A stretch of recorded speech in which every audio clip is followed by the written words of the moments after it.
नमस्कार फ्रेंड, हमारा पहला टॉपिक है कारक। व्युत्पत्ति कृत में नू नूल क्रय प्लस भू योगल नौको भू प्लस अग क्रय प्लस अग अचौण नीति री आर बराबर कारकम शब्दिकार्थ करोति थी कारकम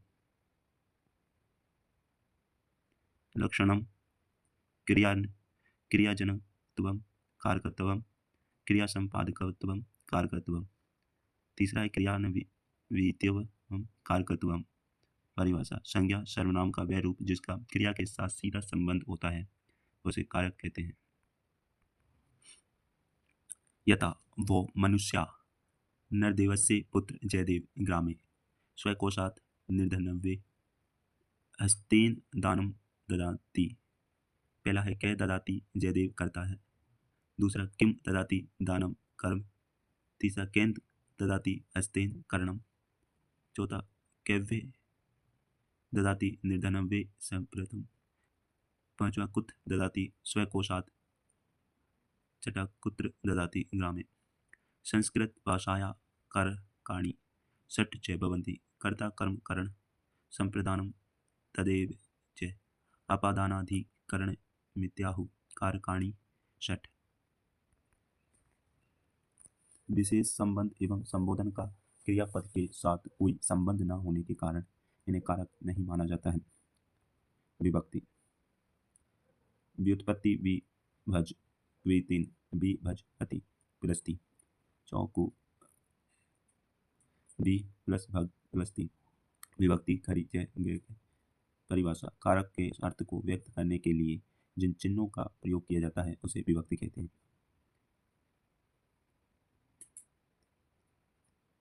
कारक प्रकरणाधारित है विभक्त द्विविधम भवन्ति कारक विभक्ति और अपादान विभक्ति। कारक चिन्हों के आधार पर प्रयुक्त की जाने वाली विभक्तियां कारक के अर्थ को छोड़कर किसी पद विशेष के आधार पर प्रयुक्त की जाने वाली विभक्तियां सप्त भवन्ति प्रथमातः सप्त पर्यंतम प्रथम सप्तमी तक। विशेष संबोधन में प्रथमा ही होती है, यह षष्ठी विभक्ति का अपवाद कहलाती है। कारक बोध कैच क्रम क्रम संख्या कारकाणि चिन्ह विभक्ति सूत्रम विशेष। पहला है कर्ता ने चिन्ह है ने और विभक्ति है प्रथमा स्वतंत्र कर्ता कार्य करने वाला। कर्म है को चिन्ह है को द्वितीय विभक्ति है और सूत्र है कर्तरी प्रति कर्म कर्ता को कर्णम से या के द्वारा तृतीय विभक्ति सद कर्तम कर्णम क्रिया का साधन संप्रदानम को या के लिए चतुर्थी कर्मणा यम भी प्रति दामादि लेने का भाव। अपादानम से या प्रथम प्रत्यय के होना पंचमी विभक्ति है या शय संप्रदानम। अपादानम से या प्रथम होना पंचमी विभक्ति ध्रुव पाय उपादानम पृथक अलगाव होने अधिकरणम में पे या पर सप्तमी आधारो अधिकरणम क्रिया का आधार संबंध का की के षष्ठी से षष्ठी जनकत्व भवाती संबंध नारी रे नानी ने। संबोधनम ए हरे प्रथमा संबोधनम च दूर से बुलाने पुकारने संबोधित करने का भाव वो प्रथमा विभक्ति।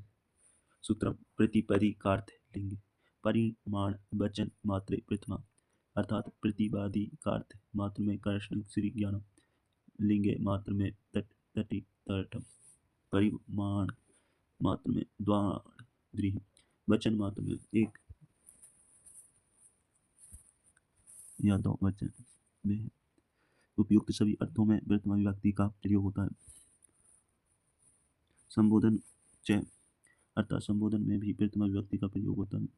यथा हे प्रभो अस्मान पाहि दुराम त्वं ग्रम गच्छन्। उक्त कर्तरी उक्त अनुक्त कर्ता कर्ता वाच्य स्पष्ट कर्ता कर्म वाच्य कर्म कर्म वाच्य स्पष्ट कर्म कर्ता वाच्य सेकंड। बालक पुस्तक पढ़ता है बालक के द्वारा पुस्तक पढ़ी जाती है कर्म। यथा यथा बालक पुस्तक पढ़ती है लता गीत गाती गाती द्वितीय विभक्ति। सूत्रम कर्तरी प्रत्ययत्वम कर्म कर्त द्वितीय कर्म अर्थात कर्ता के द्वारा जिसे संबोधित चाहा जाता है उसकी कर्म संज्ञा को हो जाती है। कर्मणि द्वितीय अनुबंध कर्म कर्तवाच्य का कर्म अनुक्त कहलाता है, में द्वितीय विभक्ति का प्रयोग होता है।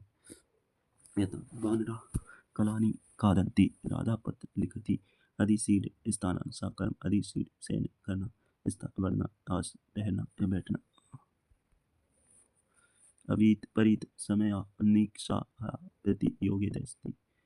अवीत दोनों ओर, चारों ओर, परित समया समीप, निक्षा निकट, हा खेद सो, प्रति द्वितीय व्यक्ति बनती की ओर। यथा राजभार्गव में अमित वृक्षा सन्ति, अस्मान् पारित आवरणं पर्यावरणं कथ्यते। ग्रामं समया निक्षा देवालये अस्ति, हा कृष्णा भक्तं, बालका विद्यालयं प्रति गच्छन्ति। तृतीय व्यक्ति सूत्रम साधकतम करणम अर्थात क्रिया की ओर की सिद्धि में फिर कष्ट जो उपकारक होता है उसकी कर्णम संज्ञा हो जाती है। कर्त कर्णम तृतीया। यथा रामेण बाणेन बलि अथ अनुक्त कर्ता कर्णम, बालक कन्दुकेन क्रीडति, अहम कलमेन लिखामि। तीसरा है सह युक्ते प्रधाने अर्थात सह शाकम या सार्थक में सात तथा समम समान एवं वह अव्यय पदों के योग में जो अप्रधान करता होता है उसमें तृतीय व्यक्ति हो जाती है। यथा राम के साथ सीता बन गई, अप्रधान करता राम, प्रधान करता सीता, रामेण सह शाक सार्ध सीता बन गतवती। अवीत परित समया निक्षा प्रति योगे तपसी दोनों ओर, चारों ओर, परित समीप, निकट के सो कियो। यथा राजमार्गम अवित्य वृक्षा सन्ति, अस्मां परित आवरणं पर्यावरणं कथ्यते। ग्रामं समया निक्षा देवालय अस्ति, कृष्ण भक्तं, बालिका विद्यालयं प्रति गच्छन्ति। तृतीय विभक्ति सूत्रम साधे कर्तम कारणम अर्थात क्रिया की सिद्धि में प्रकृष्ट जो उपकारक होता है उसकी कारण करण संज्ञा हो जाती है। कर्त करणम योस्तत्रिया। यथा रामेण वर्णेन बाली इत्यतः अनुक्त कर्ता करण, बालक कन्दुकेन क्रीडति, अहम कलमेन लिखामि। सह युक्ते प्रधाने अर्थात सह साकम या सार्थधम, साध तथा समम समान, राम अव्यय पदों के योग में जो अप्रधान करता होता है उसमें तृतीय व्यक्ति हो जाती है। यथा राम के साथ सीता बन गई, राम अप्रधान करता, सीता प्रधान करता, रामेण सह शाक साथ सीता बन गतवती। बालक पिता के साथ बाजार जाता है, बालक पित्रा सह आपनाम गच्छन्ति। यनांग विकार जिस विकृत अंग के द्वारा अंगी का विकार लक्षित होता है तो उस विकृत अंग को तृतीय विभक्ति हो जाती है। नेत्रेण काण नेत्राभ्याम, पादेन पादाभ्याम गच्छ, कर्णेत कर्णाभ्याम वेदीर, अस्तेन अस्ताभ्याम लोट, शिरसा कलवाट इत्यम्भूतम लक्षणों ने अर्थात जिस किसी लक्षण विशेष के द्वारा किसी व्यक्ति प्राणी की पहचान होती है तो उस लक्षण वाणी वाची शब्द में तृतीय विभक्ति होती है। यथा यज्ञोपवीतेन ब्राह्मण हलेन कृषक पुस्तके विद्यार्थी प्रतीयते।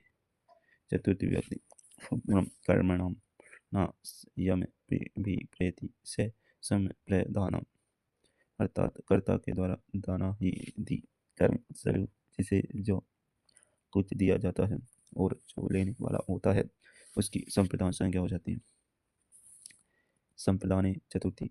यथा नृप याचकाय अन्नं ददाति, गृहिणी शिक्षकाय शिक्षा ददाति।